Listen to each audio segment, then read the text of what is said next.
கும்மக்குட்டா, இந்த இந்த இடத்துக்கு நான் மறுபடியும் வரக்கூடாதுன்னு நெனச்சேன். ஆரம்பத்தில அது எனக்காக. அதுக்கப்புறம் கும்மக்குட்டா, நீ வரப்போறன்னு தெரிஞ்சதுக்கப்புறம், இனிமே இந்த பக்கமே வரக்கூடாது. என்ன நடந்தாலும் சரி அப்படின்னு நடக்குட்டா வந்து உனக்காக. ஆனா இன்னைக்கு அதே காரணத்துக்காக மட்டும் தான், உனக்காக மறுபடியும் இந்த ஒரு சூழ்நிலை. அங்க இருந்தேன்னா, என்னால உனக்கு பெருசா எதுவுமே செய்ய முடியாத அப்படிங்கிற இந்த மாரி கூட இருக்கிறவங்க நெனச்சுட்டாங்க. எல்லாரும் சொல்லுவாங்க கும்மக்குட்டா, உன் கூட இருக்கிறவங்களும் சரி, உன்ன சுத்தி இருக்கிறவங்களும் சரி, டாடா வந்து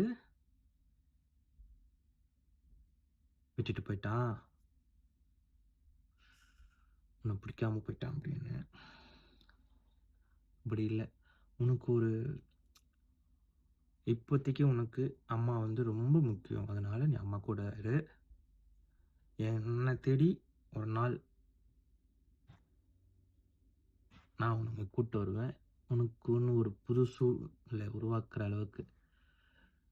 அத நான் உருவாக்குற வரைக்கும் இங்கேருந்து நான் வரமாட்டேன்.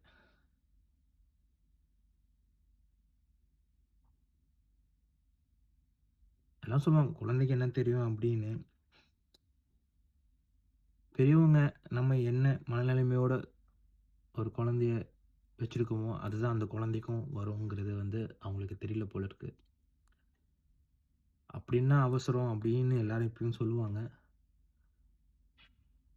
இந்த கஷ்டம் எதுக்கு அப்படின்னா, உனக்கு நாளைக்கு விவரம் தெரியற அப்போ, இப்ப என்ன சொல்றாங்களோ, அது அன்னைக்கும் சொன்னாங்கன்னா, உனக்கு அது நல்ல சூழ்நிலை இருக்காது. அந்த சூழ்நிலைய ஒரு நல்ல சூழ்நிலை அமைச்சு தர்றதுக்காக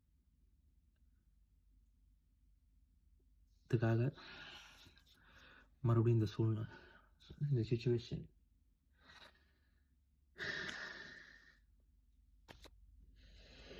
இனி டெய்லியும் டாடா குட்டா, கும்மா குட்டா கிட்ட டிஜிட்டலா நீ பாரு. பட் சாரி, உன்ன விட்டுட்டு வந்தது தப்பு தான்.